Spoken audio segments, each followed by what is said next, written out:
Que hacemos la reflexión cada docente de sí mismo y luego lo juntamos con los de los colegas y hacemos un autodiagnóstico de lo que hacemos en la escuela, ¿no? Y a partir de este autodiagnóstico, ahora sí podemos explicar la práctica.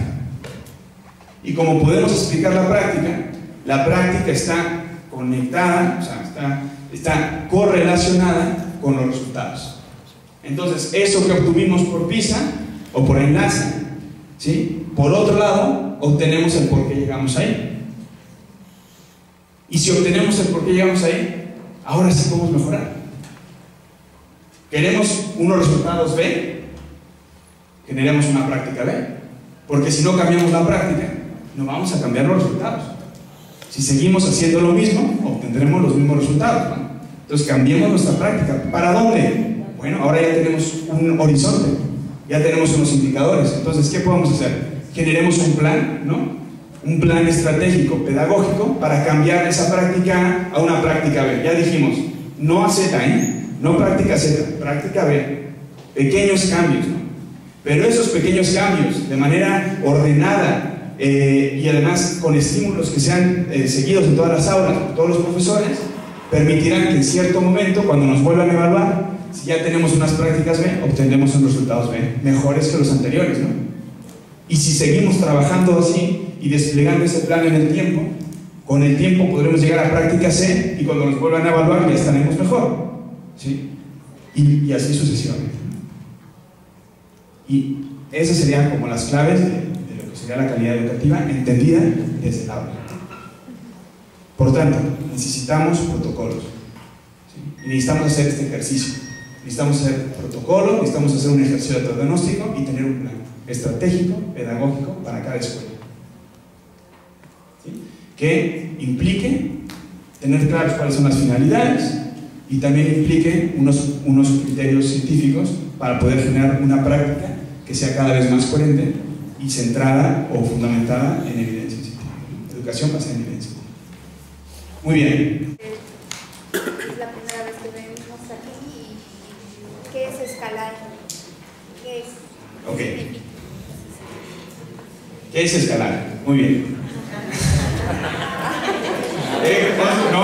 No nos pusimos de acuerdo, ¿no?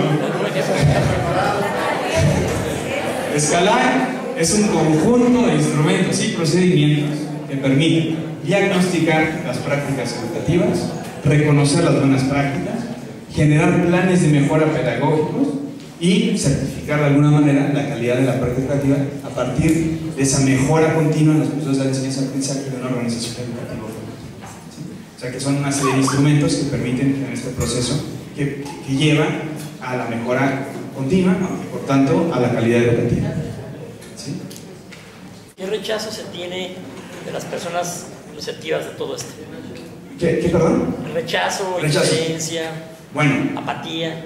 Claro, a ver, esto no es un proceso fácil, aquí no me dejarán mentir personas del Colegio de Madrid que han seguido este proceso, ¿no? Obviamente esto implica todo una sensibilización también, ¿no? Una especie de formación también, una reflexión de la propia práctica y por tanto nosotros como docentes, ante todo lo que tenemos que hacer, todavía nos tenemos que poner a realizar todo esto cuando no estamos acostumbrados, porque es que nadie nos había preguntado muchas veces de nuestra práctica docente, pues genera ciertas resistencias obviamente, ¿no?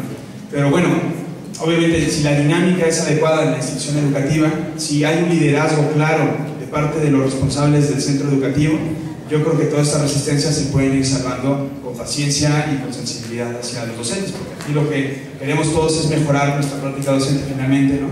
Mejorar nuestra profesión, ganarnos ese respeto de la sociedad como docentes, nos lo tenemos que ganar y nos lo tenemos que ganar a base de profesionalizar nuestra práctica, ¿no? Y que cada vez esté más fundamentada en la ciencia, ¿no? Y por tanto, pues, si nos ponen en bandeja procedimientos que nos permitan mejorar, pues yo creo que la mayoría estaríamos implicados en ello, ¿no? A pesar de que haya estas resistencias normales, ¿no?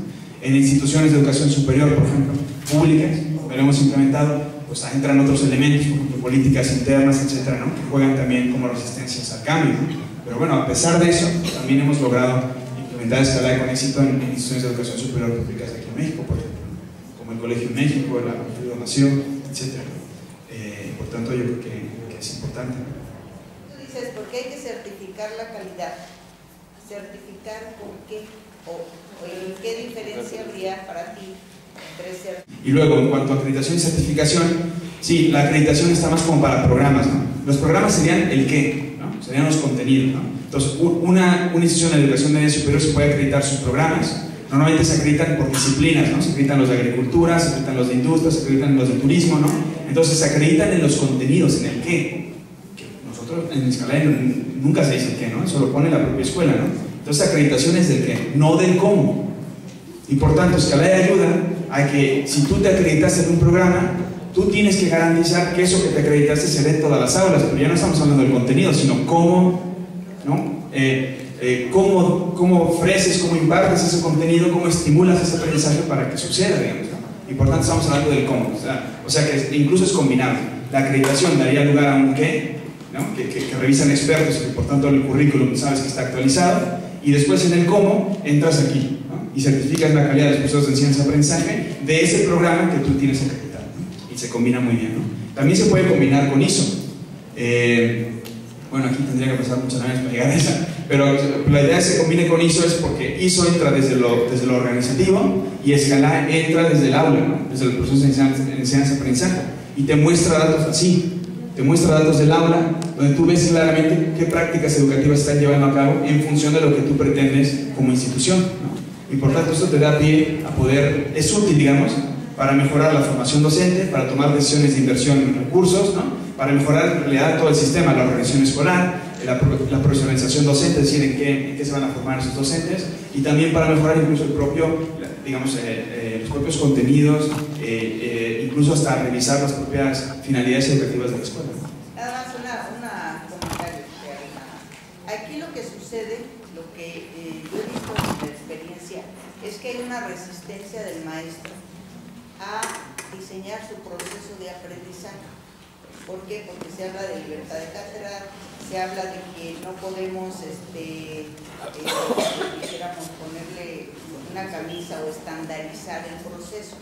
A lo mejor no se ha entendido porque en algunas auditorías a nosotros sí nos revisan lo que sería el proceso de aprendizaje, puesto que asocian los indicadores educativos, sí, que nos va a decir si funciona. Sí. Pero ya para sistematizar el proceso hay resistencia de los maestros. Claro. ¿Sí? No hay, inclusive ahorita a nivel de educación media superior, el responsable de la reforma del bachillerato dice no está negado a sacar un proceso de aprendizaje. Pero exacto. Ahora, ¿por qué no? La pregunta es ¿por qué? ¿Por qué se genera esta resistencia? Una, los profesionales de la educación históricamente hemos sido poco evaluados, poco supervisados y hemos trabajado de manera aislada, ¿no? Por tanto, un día nos dicen que ahora nos van a revisar, suena como a control, ¿no? Como a pérdida de, digamos, de algo que teníamos ganado, ¿no? Y por tanto, entendido así, se entiende muy bien que puede haber bastantes reticencias, ¿no?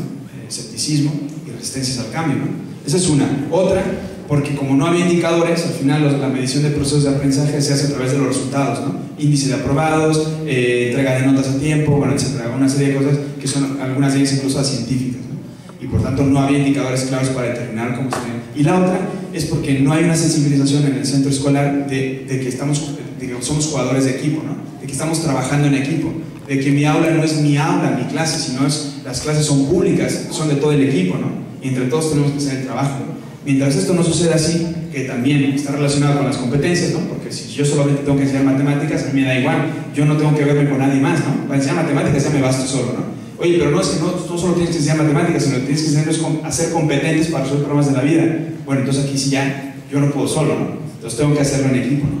Entonces, de hecho, la propia enseñanza por competencias nos lleva a tener que abrir las aulas, a tener que trabajar en equipo y por tanto a tener que tener indicadores y protocolos claros para poderlo hacer, ¿no? O sea que al profesor hay que darle seguridad para que quiera hacer el cambio, si no, es que ningún profesional queremos, ¿no? Enfrentarnos a una cosa que luego no sabemos si va a funcionar bien. ¿Qué tal si es algo que ahora me dicen y en un año me lo cambian, ¿no? Que eso ya no es la primera vez que pasaría, ¿eh? Por tanto, también el profesor ya está como diciendo, y encima tengo que hacer un montón de papeles, ¿no? Me entiende como una carga extra, ¿no? Todo esto genera resistencias al cambio. Por tanto, la idea es hacer un buen proceso, ¿sí? Un proceso que esto es, digamos, sería lo innovador, sería el proceso y también el tema de tener los indicadores y protocolos, que se le explique muy bien al profesorado, que hay un liderazgo claro por parte del equipo directivo y obviamente de los responsables y autoridades, y a partir de aquí generemos el cambio, ¿no? Y esa sería como la idea. ¿Alguna otra pregunta? ¿Duda o comentario? Sí. Eso que estás, me pareció fuera de lo normal, esta exposición, conferencia, porque finalmente, como has dicho tú, ¿no? A los maestros viene el experto, doctor, postdoctorado, a dar su conferencia. Y finalmente te quedas como con teoría, ¿no? Y pues sí, está chido y todo el mundo quisiera que fuera así, ¿no? O sea, pero realmente en el aula no sucede eso. Yo me he topado con gente, yo me dedico a la ciencia y me han hecho menos por dedicarme a la docencia. Entonces, sí, la profesión de educador sí está por los suelos vistos. O sea, sí está muy desdeñada, devaluada. Entonces, me interesa a mí como carne nueva, ¿no? Que empiecen a pensar que sí necesitamos indicadores que nos den valor, ¿no? Y finalmente esto se contrapone con, en las escuelas, centros educativos, nos plantean que hay que profesionalizarnos. Sí, pero bueno, yo me dedico a las ciencias. ¿Me voy a profesionalizar en la ciencia o me voy a profesionalizar en educación? Porque entonces ahí empieza el conflicto. O sea, a mí me exigen un doctorado, sí, pero lo voy a hacer en matemáticas o lo voy a hacer en educación de las matemáticas, ¿no? Entonces, sí creo que es muy importante sentar las bases en el centro educativo y ver hacia dónde uno quiere crecer. Si quieres doctores de educación física dando matemáticas, o quieres doctores dedicados a la educación y que se preocupen por cada uno que tiene que ser. Eso es fundamental. Muchas gracias. Sí, yo creo que, a ver, la profesión, nuestra profesión docente se ha ido devaluando porque las otras profesiones han utilizado cada vez más la ciencia a otras profesiones, otros ámbitos. Incluso, si yo pregunto como científica, no como educadora, sino como científica, pues usa la ciencia, ¿no? Y cualquier profesión puede explicar, un químico puede explicar su práctica profesional utilizando la ciencia, ¿no? Y así y cualquier otra profesión, ¿no? Como en la educación no la hemos utilizado y las otras profesiones cada vez la han utilizado más, pues se ha ido devaluando socialmente, ¿no? Pero imagínate que tú, te viniera un padre de familia y que tú le pudieras explicar de manera muy exacta y específica por qué has hecho las prácticas educativas que has hecho. Y pudieras fundamentar muy bien todo eso y le puedes explicar técnicamente al padre de familia o a la madre de familia, incluso al propio alumno, por qué estás haciendo lo que estás haciendo. Claro, entonces te empezarían a ver, caray, como cuando vamos al médico, ¿no? No nos dicen, es que tienes, te duele la garganta, ah, sí, tienes dolor de garganta, ¿no? Te dicen, tienes una faringitis, ¿no? Y te hablan con términos técnicos de la profesión médica, ¿no?